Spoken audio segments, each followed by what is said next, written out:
Hi, I'm Simon Ware, Director of Marketing for Dana Innovations, parent company of LaunchPort, and this is LaunchPort. In a few moments we're going to talk to you about mounting the LaunchPort wall station to your wall, but before we do, let's think about the best place to mount it in your home.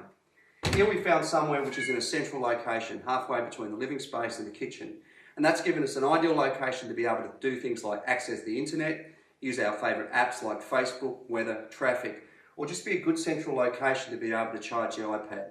So let's hit rewind, come back to this in a moment and look at how to mount the wall station to the wall. The first part to install the wall station is grab the quick start chart from the box and simply tape it on the wall above where you want to place it. This is going to give you a very easy step-by-step instruction on how to install it properly.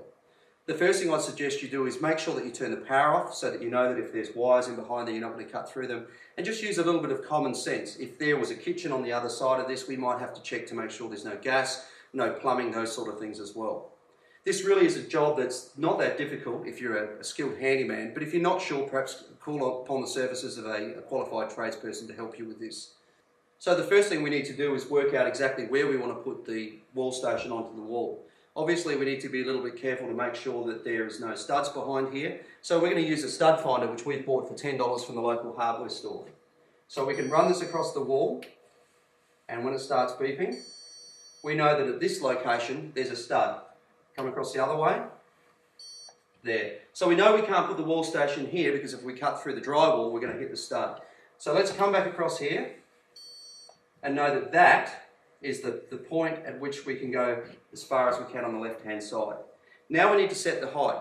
Now typically any sort of touchscreen should be mounted 62 inches from the ground to the centre of the screen.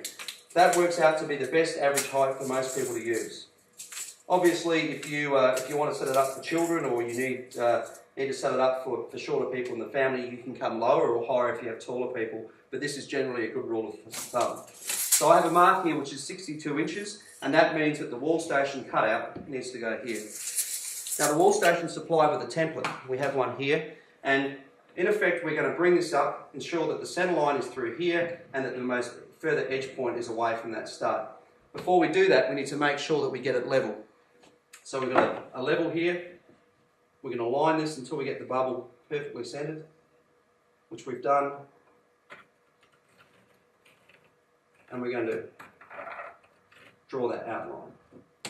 Now that gives us the cutout, which is actually straight for the LaunchPort wall station. So now we take a drywall saw, find the location on the edge of this hole, and start cutting through. So there we have it, the hole cut out for the wall station to go through, and now we're going to grab the wall station and just make sure that it can fit there and it can clear. Goes in there perfectly, which it does, and we can start marking it up to drill the holes to physically screw that in there. Once again, because we've allowed a little bit of movement in the hole, we need to make sure that we get this nice and square, which we've got right. Let's have a look. Right about there. So if we now mark the holes in the centre, we can go ahead and put the mounts in there to be able to screw this to the wall. So what we're going to do now is to cut a hole down here to take the power outlet for the power supply, which will come to the AC adapter that's going to be here. Now here in the US we don't need to be concerned about any isolation distances between the two devices because the power being high voltage is in a wall box. But if you're not in the US, you may want to check codes for your local country just to make sure that you know exactly where to do this and if there has to be a particular distance. The template that we've provided has centre lines in all directions. Now if that was going over here, it would be very easy just to get the centre line and mark this over here, but I want to bring it a bit closer. One of my pet hates is devices that are next to each other and actually don't line up or aren't straight. So I'm just going to leave that template across the top and get it straight. I'm going to put the power outlet where I want it, and then I'm going to put a couple of marks, just to make sure I'm square, a couple of marks through the screw holes that I can find in a moment. Now that I've got those, I can bring my template through and just line up these two holes. There's one there. And we're just going to go like this. So now we're ready to cut out this hole as well. The device comes with 6 feet of cord to go from the top of the actual wall station down to the power outlet. If you need more than 6 feet, you can check the cable gauge guide that we've got on the website. But in this situation, that's going to give us more than enough cable. Also, if you have the opportunity, if there happens to be a room on the other side, be it a closet or a walk-in robe or something like that, that's a great opportunity to maybe wire it on the other side of the room so that you don't see the outlet. So once again, we get our drywall saw and very simply, there's a hole. Let's go ahead and check this. There we go, look at that, perfect. And that still gives us enough movement. We've allowed enough with the template so that we can actually move that around and make sure that we get it straight.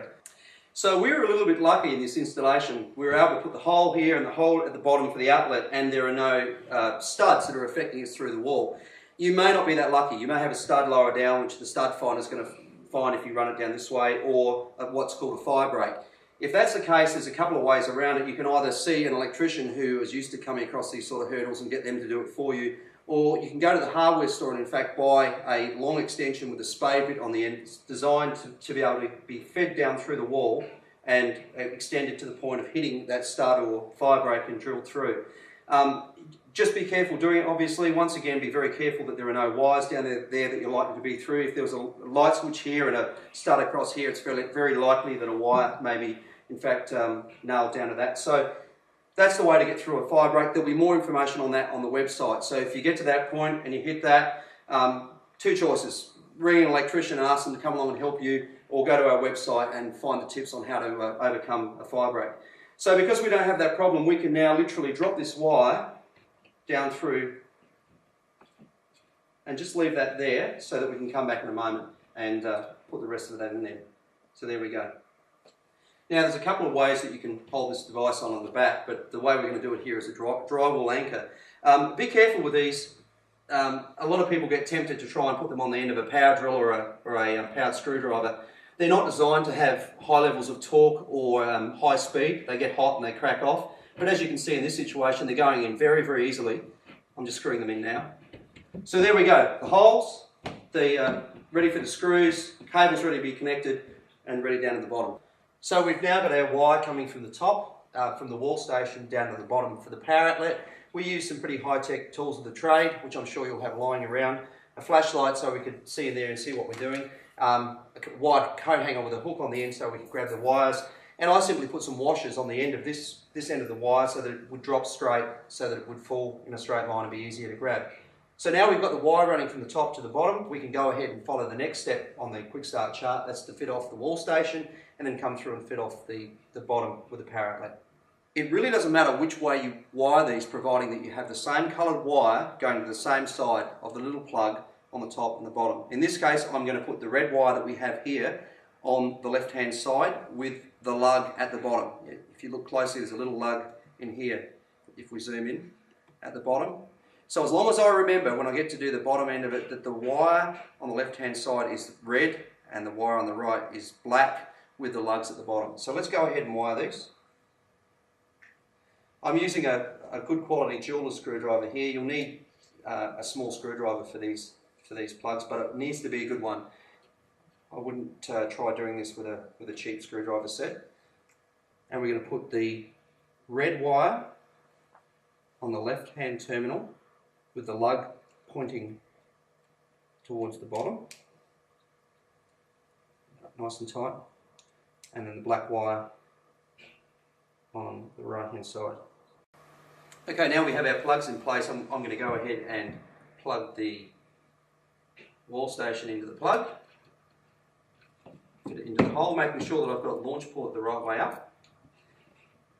And let's get started by putting a couple of screws in here and just getting them tight enough so that we can align it and get it. Now these are done up. Let's go ahead and grab the cover. Wall station, which just clips on like that, and now we can go ahead to step 13 and fit off the power supply down the bottom. So now we can go ahead and plug in the wall plate for the power supply with the wire that we dropped down from the top. Fit the screws. Simply get the power supply, plug it in there, and there we have it. We've fitted the wall station. All that's left is to take our iPad, put it into the power shuttle on the wall, and straight away it starts charging. That's it, easy.